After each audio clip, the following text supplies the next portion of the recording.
जय माता दी दोस्तों, आपके अपने चैनल स्पिरिचुअल रहस्य में एक बार फिर आपका स्वागत है। एक बार फिर मैं आपके लिए जिन साधना अनुभव भाग 3 लेकर आया हूँ। इससे पहले मैं जिन साधना अनुभव के भाग 1 और 2 पहले ही चैनल पर डाल चुका हूँ। अगर किसी ने वह अनुभव नहीं देखे हैं तो पहले उन अनुभव को देख लें, उसके बाद यह भाग 3 देखें, जिससे आपको सभी स्टोरी समझ में आ जाएगी। तो अब जानते हैं उनके आगे का अनुभव किस प्रकार से रहा है। प्रणाम गुरुजी। पत्र भेजने में मुझे थोड़ा समय लगा क्योंकि मैं कुछ आवश्यक कार्यों में व्यस्त था। गुरुजी, अब मैं आपको उन चमत्कारिक गुरु के विषय में बताऊंगा जिनका जिक्र मैंने अपने पिछले पत्र में किया था। जब मैं वहां पर पहुंचा जहां पर वह गुरुजी उपस्थित थे, वहां उनके पास में कई वन्य जीव जंतु बैठे हुए थे जो आपस में बिल्कुल भी हिंसक नहीं थे, जिनका वर्णन मैंने पिछले पत्र में भी किया था।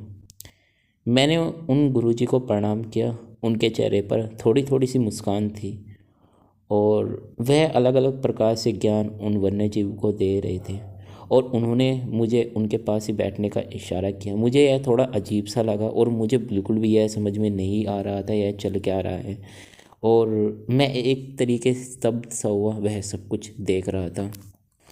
उन महात्मा के एक एक शब्द वह वन्य जीव बड़े ध्यानपूर्वक सुन रहे थे और उन महात्मा की ज़्यादातर बातें मुझे समझ में नहीं आ रही थी। कुछ अलग ही भाषा में वह उनसे बात कर रहे थे और वह हिंदी की भाषा तो बिल्कुल भी नहीं थी, यह तो मुझे पता था। ना ही वह संस्कृत थी, ना ही वो कोई और भाषा जिसमें आम लोग बाग आज के समय में बात करते हैं। वह कुछ अलग ही भाषा में बात कर रहे थे उन वन्य जीवों से। और वह वन्य जीव भी, बहुत ही आश्चर्य की बात है कि वह बड़े ध्यानपूर्वक उनकी बातें सुन भी रहे थे और समझ भी रहे थे और अपनी जो भी अपने कुछ माध्यम थे उन जीवों के, उन वन्य जीवों के, उसके माध्यम से वह अपने प्रश्न भी कर रहे थे, जिनको मैं यहाँ पर आपको बता नहीं सकता क्योंकि मैं उनके द्वारा किए गए उन संकेतों को नहीं समझ पा रहा था और ना ही उन गुरुजी की भाषा को। कुछ देर बाद जब यह चलता रहा, थोड़ी देर बाद वह सभी वन्य जीव जंतु वहाँ से उठकर जा रहे। शायद वह गुरुजी उन वन्य जीव जंतुओं से कुछ विशेष बातें कर रहे थे, विशेष उद्देश्य या विशेष कुछ हो सकता है। मैं उन बातों को नहीं समझ पा रहा था, इसलिए मैं आपको वह सब कुछ नहीं बता सकता, लेकिन यह मेरे लिए काफ़ी आश्चर्यजनक था। जब वह सभी वन्य जीव जंतु वहाँ से चले गए तो वह महात्मा ने मुझे अपनी ओर आने का इशारा किया और मुस्कुराते हुए कहा कि बेटा, तुम यहाँ पर क्यों आए हो, किस उद्देश्य के साथ यहाँ पर आए हो। तब मैंने उन महात्मा को कहा कि सिर्फ आपके दर्शन के लिए मैं यहाँ पर आया हूँ, और मैंने वह पत्र निकाल कर उनको दे दिया जो उन महात्मा ने मंदिर में मुझे उन महात्मा को देने के लिए कहा था, इस गुरुजी को देने के लिए कहा था। और वह पत्र में सब कुछ लिखा हुआ था, लेकिन वह पत्र उन्होंने बिल्कुल भी मुझसे नहीं लिया और उसके एक एक शब्द जो उस पत्र में लिखे हुए थे वह मेरे सामने दोहराने लगे, वह एक एक शब्द। और मैं स्तब्ध सा हुआ, सब कुछ देख रहा था उस पत्र में। मैं खुद पढ़ रहा था इस पत्र को अपने आप से, जो वह गुरु जी दोहरा रहे थे। मेरे लिए आश्चर्य की बात यह थी कि वह उनको कैसे मालूम था सब कुछ, लेकिन मैं उन सभी इधर उधर की बातों में अपना वक्त जाया नहीं करना चाहता था।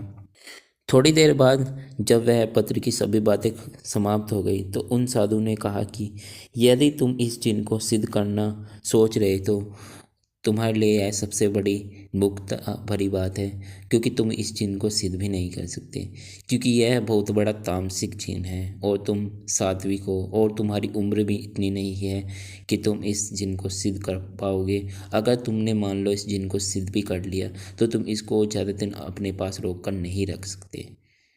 तो मैंने उन गुरुजी से प्रश्न किया कि गुरुजी, मैंने तो इस साधना को शुरू कर दिया है और साधना में बताया गया था कि यदि मैंने इस साधना को बीच में रोका किसी भी प्रकार से तो मेरे साथ कुछ ना कुछ अनिष्टकारी होगा और कुछ भी मेरे साथ घटित हो सकता है, और मैं इस साधना को अब बीच में भी नहीं रोक सकता। मेरे ऊपर साधना का दोष भी आएगा और भी बहुत कुछ मेरे साथ घटित होगा। तो उन गुरुजी ने कहा कि आज एक ऐसा समय है कि तुम चाहो तो इस साधना को रोक सकते हो और इसके निवारण के लिए, इसके दोष निवारण के लिए भी उपाय कर सकते हो। यदि तुम इस साधना के दोष निवारण के लिए उपाय करते हो तो तुम्हारे ऊपर किसी भी प्रकार का कोई भार नहीं आएगा और वह जिन भी तुम्हारा कोई अनिष्ट नहीं कर सकेगा। और तुम्हें एक ऐसी साधना मैं बताऊंगा जिसको करने मात्र से तुम्हारे आगे क्या द्वार खुलते चले जाएंगे, तुम्हें अपने जीवन में आगे क्या करना है और किस प्रकार से तुम अपने जीवन में वह सब कुछ हासिल कर सकते हो जो तुम करना चाहते हो और तुम्हारे साथ कुछ भी अनिष्ट नहीं होगा। लेकिन सबसे पहले तुम्हें इस साधना के, अब उन गुरुजी ने मुझे वह विधि बताई जिसके माध्यम से मेरे इस साधना के दोष निवारण के उपाय हो सकते थे। उन्होंने बताया कि शिव मंदिर में ही इस दोष निवारण के उपाय हो सकते हैं, अन्यथा कहीं नहीं हो सकते। और अब तुम इस दोष निवारण के उपाय आज ही करने होंगे और यदि तुमने अपने आज के दिन भी दोष निवारण के उपाय नहीं किए और अपनी साधना आज ही छोड़ दी तो तुम्हारे ऊपर काफ़ी दोष आ जाएंगे। तो तुम्हें दोष निवारण के उपाय एक बार यदि तुमने कर लिए तो यदि तुम साधना भी ना करो फिर भी तुम्हारे ऊपर कोई दोष नहीं आएगा और वह जिन भी तुम्हारा कुछ नहीं बिगाड़ सकेगा। उन्होंने सब कुछ मुझे काफ़ी भली बातें समझाया। उसके बाद शिव मंदिर में मैंने वह दोष निवारण के सभी उपाय किए और उसके बाद मुझे जिनने कभी भी किसी प्रकार से परेशान नहीं किया और किसी प्रकार से सपने में भी नहीं डराया और मेरे साथ कुछ भी अनिष्ट नहीं हुआ।